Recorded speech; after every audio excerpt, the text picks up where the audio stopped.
بسم الله الحمد لله والصلاة والسلام على سيدنا رسول الله وعلى آله وصحبه ومن والاه وبعد.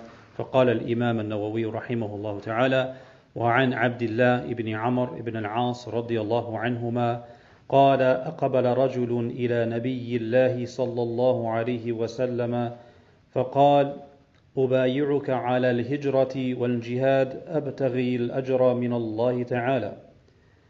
قال: فهل لك من والديك أحد حي؟ قال: نعم، بل كلاهما. قال: فتبتغي الأجر من الله تعالى؟ قال: نعم. قال: فارجع إلى والديك فأحسن صحبتهما. متفق عليه. وهذا لفظ مسلم. وفي رواية لهما: جاء رجل فاستأذنه في الجهاد فقال: أحي والداك؟ قال: نعم. قال: ففيهما فجاهد. Alhamdulillah, this is hadith number 321. And this one comes from Abdullah bin Amr bin As radiallahu anhuma. And here he relates to us that a man came to the Prophet sallallahu alaihi wasallam and said, I pledge my allegiance, my bay'ah, my fealty to you regarding hijrah and jihad, seeking reward from Allah. He asked, the Prophet ﷺ asked him, are any of your parents alive? He replied, yes. In fact, both of them are alive. He then asked, and you still desire reward from Allah? And you truly desire reward from Allah? He said, yes. He said, ﷺ, return to your parents and keep good company with them. This is related by Bukhari and Muslim, and this is the wording found in Sahih Muslim. In another narration related by Al-Bukhari and Muslim, it reads, a man came to the Messenger of Allah sallallahu alaihi wasallam and sought his permission to go in jihad. He asked him, are your parents alive? He replied, yes. He said, your jihad is in serving them.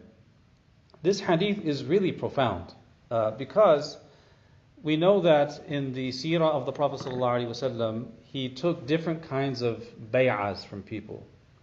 When people would pledge their bay'ah, their pledge of allegiance and fealty, it would often come with conditions. Sometimes these are articulated in the Quran Kareem itself, and at other times it came from the Prophet ﷺ. And different stipulations were given to different people. And this man comes to the Prophet ﷺ pledging his bay'ah to him on the condition of hijrah and jihad. Hijrah, migrating from Mecca to Medina, and jihad. But this is no ordinary hijrah, and it's no ordinary jihad. It is a hijrah from Mecca to Medina, a hijrah to Rasulullah sallallahu alaihi wasallam himself. And it's a jihad in the ranks behind the Prophet sallallahu alaihi wasallam. So he's pledging the fealty with the understanding, with the agreement that he will do those two things. And the Prophet ﷺ, in asking him about his parents, he informed him both of them are alive. He said, let your jihad be in serving them. So, presented with the choice, just ask yourself this. If you were given the choice between making hijrah to Rasulullah ﷺ and waging jihad behind him versus anything else in life, I think the choice is obvious for most people. Most Muslims would say, yeah, I'd do that.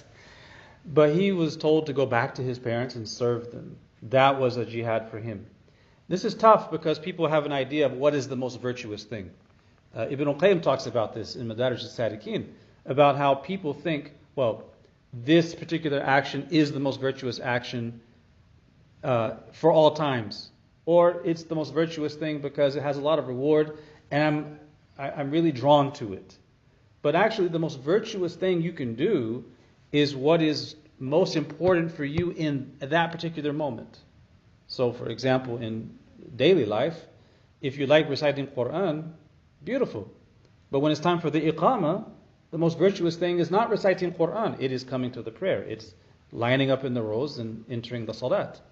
Likewise, jihad or hijrah, when presented with serving parents or doing that, the Prophet ﷺ told him to serve his parents because That was the obligation for him at that time. Now the ulama talk about this. They say hijrah takes the same categories as the 5 rulings. There's a hijrah that's obligatory, that you have to make. If you cannot practice Islam somewhere, you have to leave where you can practice it.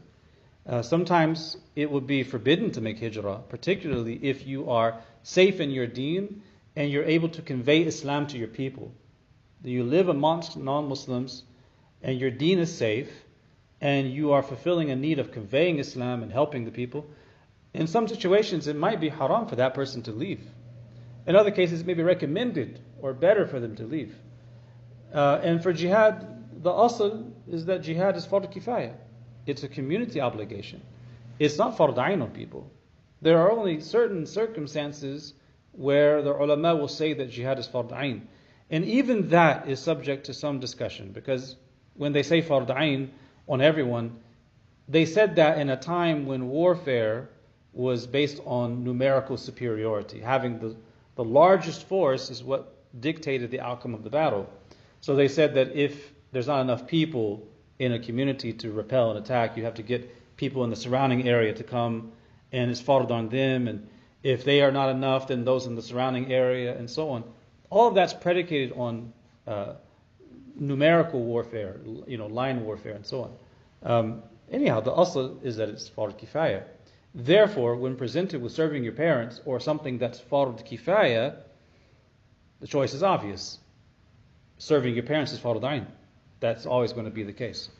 And here he wanted to do the hijrah, he wanted to be waging jihad behind the Prophet ﷺ, but he was guided to obey him in doing something else, serving his parents.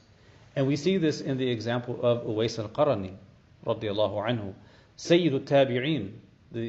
He never got a chance to physically meet the Prophet ﷺ. And the reason why is because he had the chance, but he had to serve his mother. That was a sacrifice he made. Between going and beholding Rasulullah ﷺ and serving his mother, he chose to serve his mother because he knew that is the obligation on him. And this is what made him Sayyid al-Tabi'een, and some say Sayyid al-Ashiqeen, among that generation. Such was his love for the Prophet ﷺ that he obeyed him even when it meant not getting a chance to see him. We see that in his story too.